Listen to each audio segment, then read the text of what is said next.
Hola, María Eugenia Rodríguez Palop, muchas gracias por venir al diario.es para una entrevista en la que hablaremos de los 5 años que ha sido eurodiputada, de lo que viene por delante y del momento político que estamos atravesando.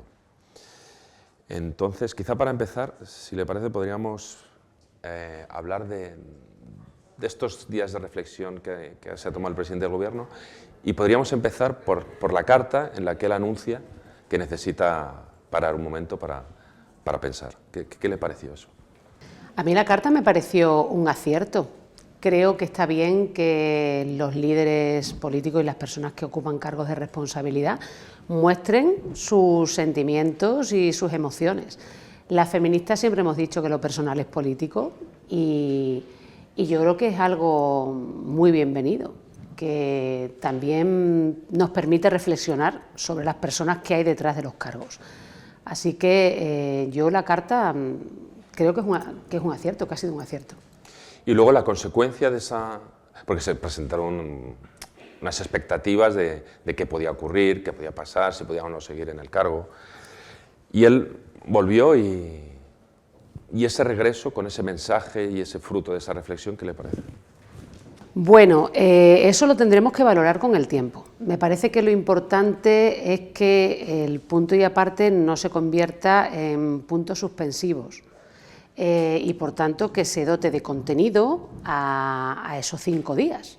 Y creo que ya hay propuestas sobre la mesa, ¿no? Hace falta desbloquear el Consejo General del Poder Judicial porque no podemos continuar con esta deriva que desacredita completamente al Poder Judicial y que deja indefensa a la gente. Hace falta meterle mano a los medios, hace falta repensar sobre la actitud ciudadana, también de youtubers, también de influencers en las redes. Hace falta derogar la ley Mordaza, eso ya lo sabemos de hace tiempo, porque el derecho a la protesta se tiene que salvaguardar. Hace falta amortiguar o eliminar, si fuera posible, la crispación en sede parlamentaria, porque la gente ha dejado de escuchar a los parlamentarios y los ha dejado de respetar. Entonces, si estos 5 días sirven para hacer esos cambios, para que todos pensemos sobre esto y tomemos una iniciativa transformadora, pues bien está lo que bien acaba. Luego también está la sensación de que el presidente ahora ha caído, parece que hubiera caído en estas señales de alerta o de alarma, cuando ya llevan tiempo percibiéndose y ha habido casos de judicialización de la política que han afectado pues, no sé, a un montón de personas antes, desde raperos, cantantes o no sé, independentistas, gente de Podemos, de Izquierda, es decir, de un montón de espacios. Ha habido problemas sobre, se han diagnosticado carencias democráticas y parecía que no ocurrían que el debate de la regeneración no era pertinente. Parecía como que él ahora cae en algo que se lleva diciendo mucho tiempo. La parte buena es que efectivamente puede abrir un espacio de transformación. La parte un poco criticable es que hasta ahora no se haya dado cuenta de eso. Hombre, la parte criticable es que es tarde para mucha gente. Es tarde para la gente que ha sufrido penas de cárcel, es tarde para los exiliados, es tarde para quienes se han tenido que retirar del mundo de la política por la presión de medios y de redes sociales, que cuidado, no están solamente en manos de la derecha y la extrema derecha, también hay izquierda ahí y también hay, digamos, otras posiciones, ¿no? Por tanto, sí, es tarde. Se dice nunca es tarde si la dicha es buena. Bueno, eso no es del todo cierto, ¿no? Evidentemente es mejor tarde que nunca, por recurrir a otro refrán. Luego hay una cosa que comentaba antes para clarificar de qué estamos hablando, cuando decía que también hace falta meter mano a los medios. ¿En qué sentido es eso? Hombre, yo creo que hay mucho que se puede hacer para ganar en transparencia, para calificar adecuadamente qué es un medio de comunicación y qué no es un medio de comunicación. Se ha hecho esa reflexión también en relación a las acreditaciones para entrar en el Parlamento, porque hemos visto situaciones profundamente lamentables, ¿no?, protagonizadas por supuestos medios. Hace falta criminalizar, penalizar, no solamente a quien comete delitos de odio y de otras características en medios, sino a los medios que lo amparan, que lo difunden, que lo replican. En fin, yo creo que las medidas que se pueden adoptar son muchas y además se pueden adoptar fácilmente. Este fin de semana también, coincidiendo con el periodo de reflexión del presidente, se ha elegido la nueva ejecutiva de Sumar, de la que forma parte como responsable internacional. ¿Cómo ve esta nueva fase que se afronta?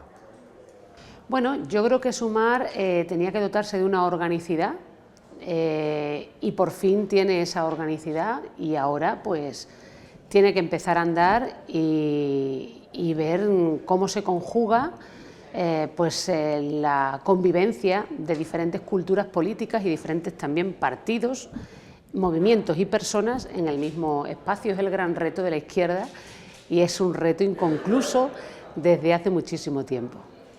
Más o menos coincide con que hace un año se celebró el acto de Magariños, que fue un poco el punto de salida de Sumar. Desde entonces pues ha habido diferentes citas, se produjo la lista unitaria del 23 de julio con un montón de actores que antes no habían concurrido juntos. Eso se rompió. Podemos estar en el grupo mixto, ha habido competición electoral en Galicia, en Euskadi. Ahora vendrán las europeas, con una lista de Sumar, otra de Podemos encabezada por Irene Montero.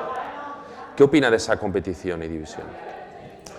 Bueno, yo siempre aposté por la lista unitaria y por la incorporación de Podemos, eso está ahí, negro sobre blanco. Y la hemeroteca lo puede acreditar, ¿no? De hecho, lideré una lista de Unidas Podemos porque siempre he creído en la confluencia y me incorporé a Sumar porque era una confluencia. Nunca he sido una persona orgánica, nunca he sido una persona de partido, es así. Y creo y sigo creyendo que hay que aprender a articular en la pluralidad y en la diferencia.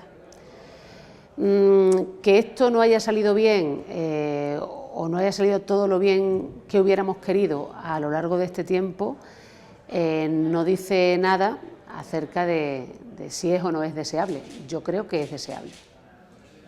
Recordaba eso, que en 2019 encabezó la lista de unidad de Unidas Podemos para las elecciones europeas y se daba también por descontado que pudiera repetir en esta lista para las elecciones que tendremos en junio. ¿Qué ha ocurrido? ¿Por qué al final no repite la lista? Bueno, ha sido el producto de una negociación donde se ha decidido optar por otros candidatos. A mí me apena muchísimo no repetir, reivindico por supuesto mi trabajo y el trabajo de mi equipo, los resultados son claros, pero no reivindico un escaño porque los escaños no son de nadie y no tienen nombre y apellido y por tanto a mí me avala mi trabajo, ese trabajo se ha dado por terminado en el Parlamento y no tengo mucho más que decir, espero poder ser útil pues, en otro lugar y estoy segura de que voy a seguir luchando por las mismas causas esté donde esté. Y hay muchos sitios en los que yo he estado antes, como la universidad, y en los que puedo llegar a estar en el futuro, desde donde esa lucha puede ser muy útil y muy transformadora. Insisto en que todo el mundo es prescindible, también yo, y los escaños no son nominales. Esas luchas han estado siempre muy atravesadas por un discurso feminista, por el ecologismo, por los derechos humanos, los derechos civiles, también por confrontar desde esos espacios con la ola reaccionaria.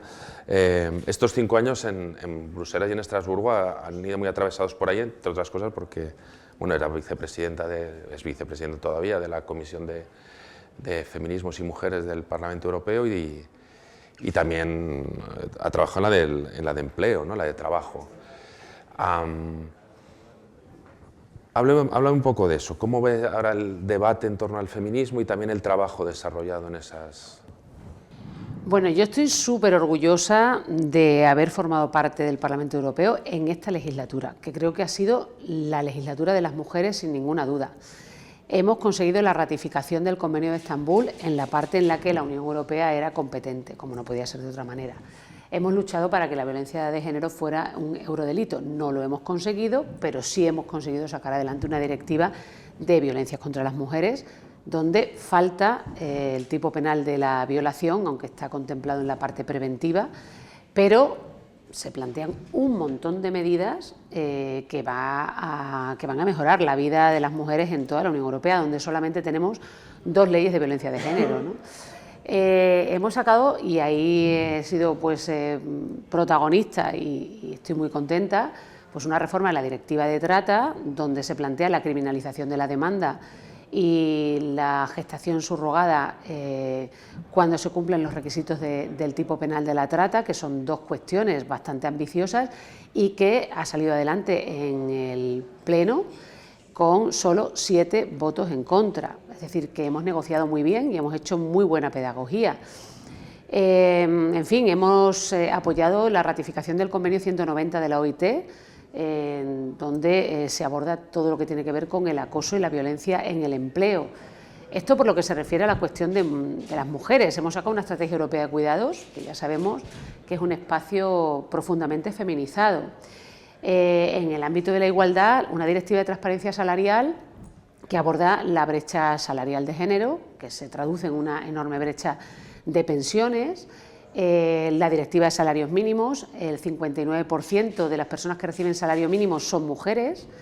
En fin, en temas de igualdad yo creo que se ha apostado además por una transición justa, esto es una transición ecológica y digital que tuviera perspectiva de género y donde se pudiera formar a personas más vulnerables, digamos, para incorporarse a ese cambio. O sea, no sé, hemos apostado por el Pacto Verde. Yo ahí protagonicé pues el trabajo en la estrategia de la granja a la mesa, en la parte, digamos, en la pata alimentaria del Pacto Verde. Como también he estado en agricultura, he trabajado sobre la reforma de la PAC. En fin, creo que ha sido, desde el punto de vista social, ecologista y feminista, una legislatura envidiable, que no va a tener parangón, me temo, en los años próximos. Bueno, de hecho, ya al final de la legislatura se vio como con el desarrollo del Pacto Verde Europeo, como las derechas ya empezaban a echar marcha atrás, cómo se intentaba aguar ciertas regulaciones, como incluso de los pesticidas se echó para atrás, también muy contaminado por un debate en torno al campo, como si fuera incompatible, ¿no?, el campo con la transición verde. Bueno, hemos tenido el acoso, espero que no derribo, pero sí el acoso de las grandes multinacionales en el ámbito de la alimentación, de los fondos de inversión, que han planteado desde el minuto 1 una contraposición casi estructural entre las políticas ambientales o agroambientales y la política agrícola tradicional.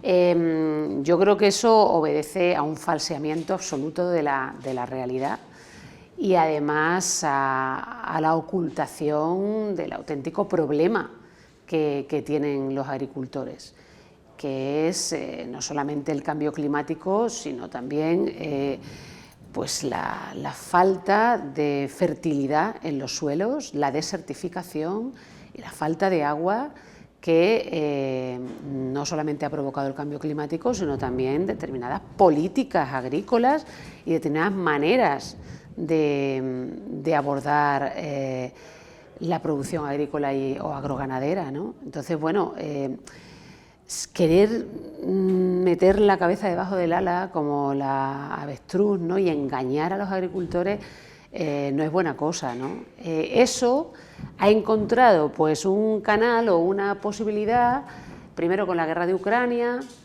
y Y ahora, bueno, pues con las sucesivas crisis asociadas pues a los conflictos y a la nueva política belicista o defensiva de la Unión Europea. Y entonces, bueno, se ha aprovechado, como se suele decir, que el Pisuerga pasa por Valladolid para suspender en buena parte las exigencias que ya de manera bastante esquelética había incorporado la política agrícola común en temas ambientales. Ya, entonces la culpa no es de la Agenda 2030, ¿no? Que se dice. La culpa no es de la Agenda 2030, me temo que no. De hecho, la Agenda 2030 es que yo creo que no se lo han ni leído, vamos. Pues es curioso cómo agitaban, ¿no? Eso en la derecha y la extrema derecha para frenar el Pacto Verde. Siempre lo malo de todo era la Agenda 2030. Incluso había un cartel electoral, ¿no? De Vox que lo tiraban a la basura. Bueno, la derecha y la extrema derecha se ha aprovechado de la ignorancia, de la falta de pedagogía, de la aceleración en las tomas de posición respecto de la cuestión verde en la Unión Europea y también, por supuesto, de errores que se han cometido en la implementación del Pacto Verde. Yo, por ejemplo, he sido muy crítica con determinadas apuestas energéticas. Una cosa es que tengamos que desarrollar las energías renovables y otra cosa que sea de recibo que tú apuestes por llenar campos fértiles de hectáreas de placas solares, eólicas, o que apuestes por minas a cielo abierto en toda la parte oeste de la península ibérica. En fin, está claro que se ha abierto ahí también un nicho de inversión que han querido aprovechar, pues lo mismo que querían aprovechar el nicho en su momento cuando hablábamos pues del ámbito inmobiliario, de la construcción, ¿no? Por tanto, claro, la gente también ha visto eso, se ha visto también acosada por un proceso acelerado donde había malas intenciones y donde hay malas intenciones. El acoso que reciben los agricultores por parte de este tipo de empresas multinacionales y por parte de los fondos de inversión, pues es inaceptable. Entonces, bueno, claro, hay un poco de todo y en esa confusión, bueno, pues a río revuelto ya se sabe. También han sido años que, bueno, la legislatura arrancó marcada por una pandemia que nadie podía imaginar y se produjo ahí una respuesta ante una crisis total, sanitaria, económica, social, que fue diferente a cómo la UE afrontó la crisis anterior, en el sentido de que se mutualizó una deuda, se hicieron unos fondos de recuperación como nunca habían existido. Incluso una parte también de esos fondos fue para los ERTEs de los países y los ERES, etc. Entonces, parecía como que había habido un relativo cambio de paradigma, no sé si tanto, pero bueno. Y ahora, sin embargo, parece que se está volviendo otra vez. Sí, lamentablemente hacia sí. atrás. Lamentablemente sí, de hecho lo más importante es que se suspendió el Pacto de Estabilidad, ¿no? Y eso nos dio desahogo para desarrollar el pilar social y todas esas políticas tan positivas de las que he hablado antes. Y ahora pues vuelve otra vez el fantasma de la austeridad, y lo hemos visto en el semestre europeo ahora mismo. Yo he estado trabajando también en eso y vuelve, pues, se vuelve a las andadas, ¿no? De alguna manera y de forma profundamente lamentable, ¿no? En parte pues ya se está viendo el ascenso de las derechas y la extrema derecha en diferentes estados de la Unión Europea. Y ahora, bueno, pues de manera oportunista también hay gente como Ursula von der Leyen, por ejemplo, que no le importa volver al punto de partida. Yo creo que el momento de la pandemia pues fue un momento que demostró que donde hay voluntad política se pueden hacer cambios rápidos, sustanciales, efectivos y muy positivos. Y por tanto hay una Europa mejor que es posible. También en el pacto migratorio se ha visto cómo puede permear, ¿no? Cómo pueden introducirse los discursos más duros ¿no? de la extrema derecha y de la derecha, que tiene mucho que ver con lo que decía, con la correlación de fuerzas que hay en el Consejo. Al final, cuantos más gobiernos conservadores hay en el Consejo, pues es más difícil que haya posiciones progresistas, lógicamente. El pacto migratorio se ha saldado de manera lamentable, ¿no? Con una solidaridad a la carta, ¿no? Que tú puedas pagar 20.000 euros por no aceptar, por no reubicar, ¿no? es sorprendente, ¿no? Y que esos 20.000 euros puedan ir destinados a la Europa fortaleza todavía, a cerrar más a Europa, ¿no? Ese chauvinismo del bienestar del que hablaba Habermas en su momento, el racismo cultural, bueno, que el fomento del miedo al otro, nos van a quitar los servicios sociales, nos van a atracar, nos van a atacar, en fin, todo eso es que no nos hace ningún bien y además estimula claramente las políticas de las derechas y de las extremas derechas, que son las políticas del miedo, ¿no? O sea, nosotros hemos votado, por supuesto, en contra del pacto migratorio y yo, bueno, pues me llevo en este sentido pues un sabor agridulce, porque creo que podía haberse avanzado de otra manera, ¿no? Y bueno, hemos cerrado más Europa con políticas de expulsión que no cumplen con el derecho internacional y con el derecho de asilo y refugio, con más militarización, con más externalización de fronteras, con más países gendarmes, con más pánico en definitiva. Yo creo que eso conduce al darwinismo social y ahí quienes pierden pues son los de abajo. Bueno, además que el discurso del miedo siempre despierta los peores, ¿no? Los peores sentimientos, las peores reacciones. Ahora se está enunciando mucho la posibilidad de la guerra y sí me parece que después de la enunciación tiene que producirse el hecho, ¿no? Sí, la profecía autocumplida, ¿no? Sí. Muchas veces. Estamos en la distopía del bote salvavidas. En la distopía del bote salvavidas. Estamos en el bote salvavidas, tú estás dentro y otro fuera, ¿no? Y no caben, ¿no? ¿No? El banquete de la naturaleza maltusiano, ¿no? Y eso es terrible, porque yo creo que deberíamos estar en la utopía de la nave tierra, si lo queremos ver así, más que en la distopía del bote salvavidas. Y es una cuestión simplemente de manera de ver las cosas. Como todo el mundo sabe en filosofía política, yo me he pasado toda mi vida enseñando filosofía política, ¿no? Que el hombre sea un lobo para el hombre o no lo sea, pues es algo que podemos elegir. Simplemente no hay absolutamente ninguna tesis fidedigna de carácter antropológico que demuestra que somos seres en esencia egoístas y que tenemos que temer al otro o tenemos que tener miedo de que el otro nos ataque, ¿no? Podemos cooperar en lugar de competir y, insisto, eso lo podemos elegir.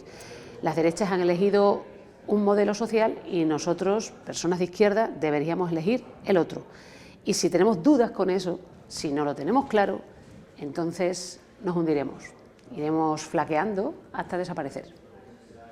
Además es que la izquierda históricamente ha sido en España, bueno, parte de la izquierda, ha sido en España muy de la autonomía, de la defensa en contraposición con la OTAN, que al final, bueno, pues es una organización militar cuyo jefe está en la Casa Blanca, ¿no? Sin embargo, el debate en estos últimos meses ha pasado como de esa autonomía europea a, no sé, como al belicismo, ¿no? O sea, no sé si me explico. Bueno, la espiral belicista es clarísima ya. Empezamos hablando de la legítima defensa de Ucrania, que, bueno, es evidente que tiene sentido, ¿no? Que ya hablamos también de Gaza y pensamos que la gente tiene derecho a defenderse frente a un ataque que es ilegítimo e ilegal y frente a una agresión, sea del tipo de la que Israel está desplegando sobre Gaza, sea del tipo de la que Putin desplegó sobre Ucrania, ¿no? Y de ahí pues hemos pasado a una carrera armamentística, al incremento desmesurado de los presupuestos en defensa, a asumir que hay que derivar recursos del pilar social al defensivo y a que la única forma de defendernos es la tradicional, que es volver a armarnos. Yo es que creo que eso hay que resistirlo. No podemos volver a los años 80, francamente, felizmente superados. Bueno, los años 80 fueron los de la Guerra Fría. Podríamos decir incluso que algunos años peores anteriores a los 80, ¿no? Me parece que eso hay que pararlo. ¿Qué está dándole vueltas? Sí, seguir con esto porque yo no sé, cuando dices esto hay que pararlo, pero al final es que parece como que estamos en una espiral de declaraciones y de... No lo sé, o sea, no sé, en los próximos años, que parece que incluso Ursula von der Leyen dijo hay que tener un comisario de defensa, aunque no vaya a tener competencias en los ejércitos, porque es una cosa de los estados, ¿no? No sé, es como que ella arrancó la anterior legislatura diciendo tiene que ser la transición verde, la transición digital, etcétera, etcétera, y ahora pareciera que la agenda pasa precisamente por la defensa, por lo militar, por... Bueno, su agenda ha demostrado ser muy oportunista durante toda la legislatura. Ella no empezó defendiendo ni a las mujeres ni al Pacto Verde. Recordemos que tuvo una segunda vuelta que salió adelante solo por 9 votos porque justamente no defendía ni el Pacto Verde ni la agenda feminista. Después lo ha hecho y lo ha hecho, bueno, relativamente bien, ya lo comentábamos antes, pero ahora no tiene ningún empacho en volver a ser la ministra de Defensa que siempre fue. Entonces, a mí es una persona que no me genera, bueno, ni la más mínima adhesión. Ya voté en contra en su momento y ahora votaría en contra, incluso hasta con entusiasmo, te diría. No tengo ningún interés en que esta señora sea la presidenta de la comisión. Esto dicho, creo que, como decía antes, la defensa no pasa únicamente por incrementar el armamento ni por dotarnos de más y mejores ejércitos. Se nos ha olvidado la existencia de la ONU, por ejemplo, y creo que sería interesante volver a plantearse el papel de la ONU, en qué manera se puede democratizar y se puede profundizar el mandato de la ONU, que también es un mandato defensivo, solo que desde otros esquemas de seguridad. Además, la seguridad solo puede ser real si es seguridad de todos y para todo, porque si es solo la seguridad de algunos y en algunas cosas siempre será insuficiente. Creo que si pensáramos más en la ONU y menos en la OTAN nos iría mejor. Estos son algunos asuntos quizá en los que más fricciones puede haber entre el grupo de la izquierda, que es en el que estaba inscrita, y los verdes, que son otros que también conforman parte, siempre históricamente han ido juntos a las elecciones, eurodiputados que luego han ido a los verdes y luego han ido al GUE en la candidatura de la izquierda. Bueno, los verdes son variados, como también es variada la izquierda, y algo que sucede en el Parlamento Europeo que no todo el mundo sabe es que no hay ninguna homogeneidad en los grupos parlamentarios. En la izquierda ha habido gente, tengo que recordar, lamentándolo mucho porque es mi grupo parlamentario, ha sido mi grupo parlamentario, ha habido gente, mucha gente, que ha votado en favor de Israel.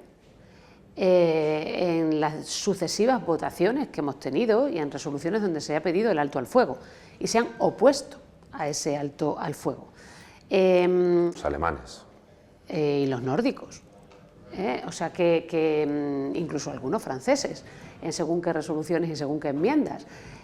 O sea que cuidado, porque no hay una homogeneidad. En los verdes se ubica Esquerra Republicana y el BNG están en los verdes. Entiendo que han votado de manera distinta. Hay además libertad de voto y por suerte, porque creo que hay muchas cosas que los parlamentos estatales deberían aprender del Parlamento Europeo, que creo que políticamente es el mejor lugar donde se puede trabajar y donde se puede legislar. Por muchas razones que si quieres después hablamos de eso. Pero quiero, aclarado esto, mi filiación política es claramente la de The Left, porque desde ahí creo que es más fácil defender ciertas cosas. Desde los verdes se puede hacer también, pero hay más dificultades, porque sí creo que hay en los verdes pues determinados grupos, por ejemplo los verdes alemanes, que tienen mucho peso y que no han demostrado tener una gran sensibilidad en según qué ámbito que creo que es clave, como la cuestión migratoria o defensiva. Pero bueno, entiendo que se puede hacer buena política casi que desde cualquier grupo parlamentario. Hablando de eso, de que es un buen sitio para trabajar, porque claro, Si uno piensa en la legislatura de estos 5 años que ha habido entera en Bruselas, claro, cuando se produjeron las anteriores elecciones europeas ni existía gobierno de coalición, ni existía Sumar, Pablo Iglesias todavía no había sido vicepresidente y por el camino han ido pasando un montón de cosas y ahora vemos que Puigdemont está a punto de volver porque se ha negociado una ley de amnistía, en fin. Y en cambio, no sé cuántas elecciones ha habido de todo tipo, pero en cambio en Bruselas ahí, claro. Aquello permanece en su sede. Exacto.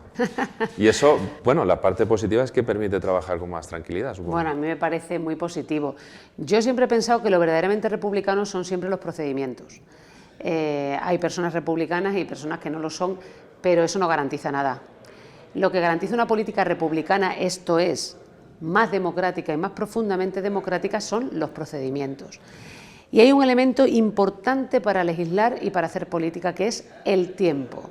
No hay absolutamente nada que se pueda hacer ni se pueda hacer bien sin tiempo. Si tú estás permanentemente acosado por elecciones posibles, probables, y permanentemente rodeado de medios de comunicación que incentivan el conflicto, la polarización y, por lo tanto, la llegada, entre comillas, inevitable de esas supuestas elecciones. Eso no te permite concentrarte en el trabajo ni te permite legislar adecuadamente. En el Parlamento Europeo no pasa eso. Sabemos que tenemos 5 años, son 5 años seguros, y eso pues fomenta al menos 2 cosas importantes. Una es hacer proyectos a medio y largo plazo, en ese plazo de 5 años, bueno, que es una carrera universitaria, que es un proyecto de investigación en la universidad, o sea que es un plazo adecuado. Y 2, negociar con el que tienes al lado, porque salvo que se marche por voluntad propia o le pase cualquier otra cosa desgraciada, es la persona con la que vas a tener que trabajar. Entonces eso permite que seas más creativo a la hora de desarrollar argumentos persuasivos. Y eso es muy importante porque estimula la racionalidad, que no es sino la capacidad argumentativa, y desestimula la locura y la perturbación. Creo que es importante porque todos tenemos momentos de locura y todos nos podríamos dejar llevar por la pasión en un momento dado. Pero los procedimientos, hay procedimientos que expulsan o al menos amortiguan esa salida. Eso pasa en el Parlamento Europeo y pasa justo lo contrario en cualquier parlamento estatal. Y hay otra cuestión, nosotros no interesamos a los medios más que puntualmente, tú lo sabes que has sido corresponsal allí. Y eso es algo bueno, porque no siempre tenemos cosas que contar. Es que hay muchos periodos en la vida en los que uno no tiene nada que decir ni nada que contar y está bien que esté callado, sin más, y que hable cuando corresponda, esto es cuando haya hecho algo de interés. Y no todos estamos haciendo cosas de interés todos los días. Hacemos cosas de interés algunas veces si es que tenemos la suerte de hacerla alguna vez.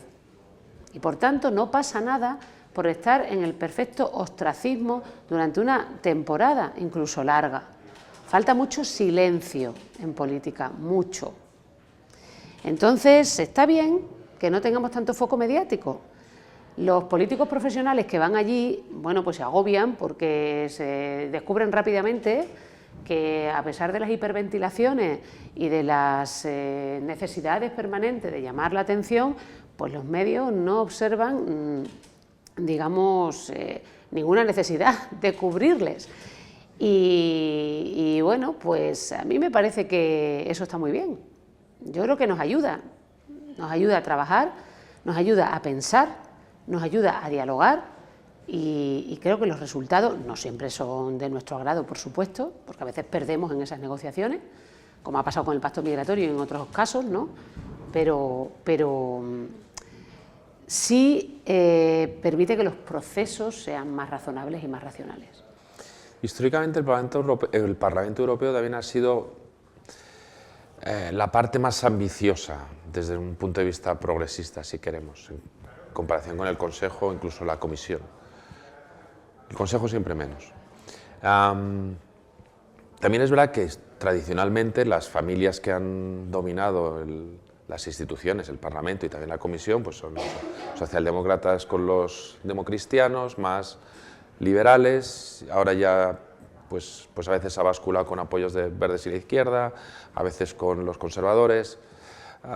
Sin embargo, parece que las nuevas elecciones pueden traer un cambio de ese mapa, incluso está por ver.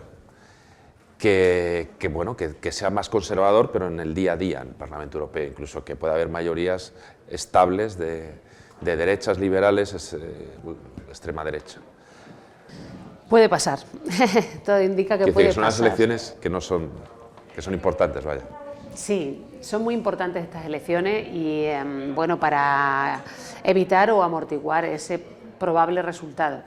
El Parlamento siempre ha sido la institución más progresista, como bien ha señalado, si se compara con la Comisión y desde luego con el Consejo, que es retardatario por definición. Y esto también lo digo para quienes aspiran a volver al Estado-Nación, ¿no? Volver al Estado-Nación es todavía profundizar más en la regresión, ¿no? Y de hecho la muestra es que quienes quieren volver al Estado-Nación son precisamente los más reaccionarios, ¿no?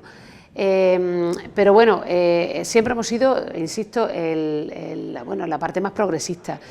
Esto puede cambiar, sí, puede cambiar. Ursula von der Leyen, creo que en el debate de ayer, si no me equivoco fue ayer, ya habría la posibilidad de un acuerdo con ECR, donde está Vox y donde ahora mismo está también Meloni, y bueno, esto ya nos está dando pistas, ¿no? de qué es lo que puede venir, ¿no? A mí me da mucha pena porque, bueno, The Left no parece que vaya a decrecer, parece que incluso puede crecer algo, pero a nosotros como grupo pequeño en la Cámara nos ha costado siempre muchísimo y hemos tenido que pelear muchísimo para modificar cosas, para incorporar enmiendas y claro, pensar que ese trabajo puede llegar a ser incluso inútil durante 5 años porque haya un rodillo por parte de las derechas y la extrema derecha es demoledor. O sea, a mí me parece letal. Y además una homogenización ya entre Comisión, Consejo y Parlamento nos puede llevar a una Unión Europea bueno, que nos recuerda a momentos de los que, digamos, hemos salido, ¿no? O sea, yo siempre he sido eurocrítica, pero mi paso por el Parlamento me ha hecho ver muchas cosas positivas de la Unión Europea y del Parlamento que no había visto antes, ¿no? Espero no tener que volver a posiciones, digamos, que han sido felizmente superadas, ¿no? Yo no sé. Aunque bueno, si hay que protestar contra la Unión Europea y llega el caso, pues ahí estaremos. Ya para ir terminando, las elecciones son el 9 de junio, a principios de julio habrá un pleno ahí en el que, ¿no?, los diputados salientes dejan el paso a los diputados que llegan, se conforma un nuevo Parlamento, nuevo presidente, presidenta. A partir de ahí que... A partir de ahí se abren grandes posibilidades. Bueno, yo dejo de ser diputada el 16 de julio y a partir de ahí, bueno, pues está todo abierto. Todo el mundo sabe que soy profesora universitaria, que la universidad es mi casa. Para mí la vuelta a la universidad no es en absoluto residual. Trabajar desde la universidad es un honor y además hay que poner en valor lo que hacen los universitarios en la investigación, en la docencia.